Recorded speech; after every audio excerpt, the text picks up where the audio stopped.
Hoy vamos a hablar de la leyenda de La Llorona y hoy me acompaña Dayana, que es otra de las integrantes de la banda y que es justamente la encargada de interpretar a La Llorona en nuestras presentaciones en vivo mediante un acto de danza contemporánea.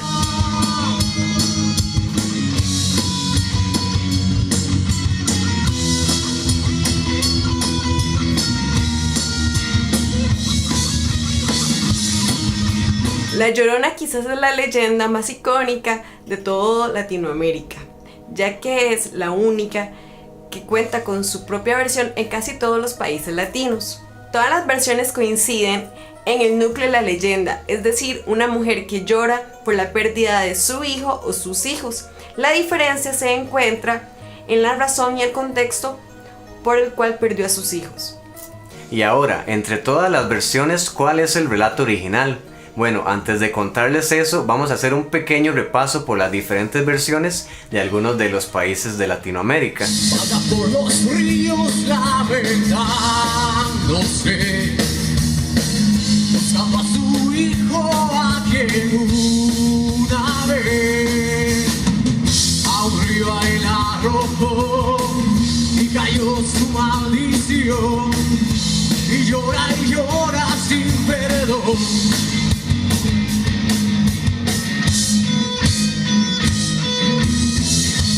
Por ejemplo, en Argentina hay quienes relacionan a La Llorona con la dictadura caracterizada por el robo de recién nacidos. Entonces, cuentan que a una mujer la dictadura le robó a su bebé, y por la depresión ella tomó la decisión de ahorcarse. Sin embargo, ahora su espíritu sigue vagando en busca de su hijo.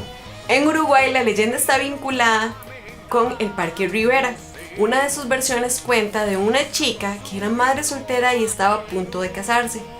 Un día salió con su hijo a dar un paseo a los alrededores del lago que estaba en este parque y nunca regresó. Al día siguiente encontraron su cuerpo cerca del lago, pero sin rastros de su bebé, por lo que cuenta la leyenda que ella ahora vaga los alrededores de este lago en busca de su hijo. Buscando por lo que no existe ya. En Ecuador, la historia cuenta que una mujer sufrió tanto el abandono de su esposo a tal punto que enloqueció y terminó ahogando a su hijo en el río. Posteriormente ya recuperó la cordura y se fue a buscar a su hijo. A los días lo encontró, pero ya muerto y sin el dedo meñique del pie. Entonces, cuenta la leyenda que esta mujer terminó quitándose la vida y ahora vaga por las noches atacando a personas desprevenidas y les corta el dedo meñique del pie para vengar a su hijo. En Costa Rica, una de las versiones habla sobre una mujer indígena que estaba prometida al rey Huetar Garavito. Cuando llegó a Costa Rica el conquistador Juan Vázquez de Coronado, ella se enamoró de un soldado español y se unió a él a escondidas de su padre. Al tiempo, tuvo un hijo con él y para evitar que los atacaran, lanzó a su hijo al río. Sin embargo, una maldición cayó sobre ella, haciéndola vagar eternamente hasta encontrar a su hijo.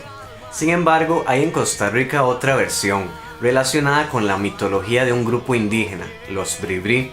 Ellos relatan sobre unas criaturas llamadas Itsu, que son criaturas que habitan las grutas, las cascadas, los ríos y que empiezan a llorar cuando saben que un niño se va a morir. Y justamente esto nos lleva al origen de La Llorona, el cual muchos sitúan en las culturas indígenas mexicanas días antes de la llegada de los españoles. Se dice que la historia original de La Llorona está basada en ciertos presagios que se supone sucedieron antes de la conquista de los españoles y que vaticinaban el final del imperio mexica de Tenochtitlán.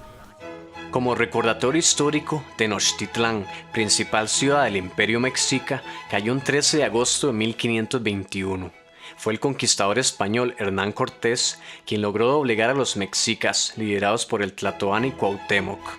Esto con el apoyo fundamental de los totonacas y tlaxcaltecos, etnias indígenas que logró aliar a su causa. Esta derrota trajo graves consecuencias para los nativos. Su población fue drásticamente diezmada, tanto por los enfrentamientos armados como por las enfermedades que trajeron consigo los españoles, como la viruela y el sarampión. Además, se les privó de su propia cultura, se prohibía aprender sus idiomas nativos y se implantó una nueva religión. Destruyeron los templos indígenas por considerarlos demonios y construyeron catedrales en su lugar, queriendo simbolizar así la victoria de la cristiandad. Hubo varias señales que los pobladores asociaron a presagios de un mal inminente. Por ejemplo, se decía que veían una llama que aparecía sola en las noches, o la historia de un trueno que, aunque nadie lo escuchó, cayó y quemó el templo de Xiotecutli.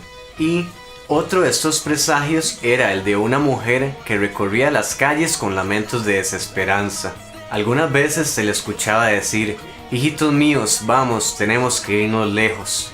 Otras veces decía: hijos, ¿a dónde me los llevaré?, haciendo alusión a que ella sabía que venía un peligro muy grande para sus hijos, es decir, para todo el pueblo, y buscaba alertarlos para poder salvarlos.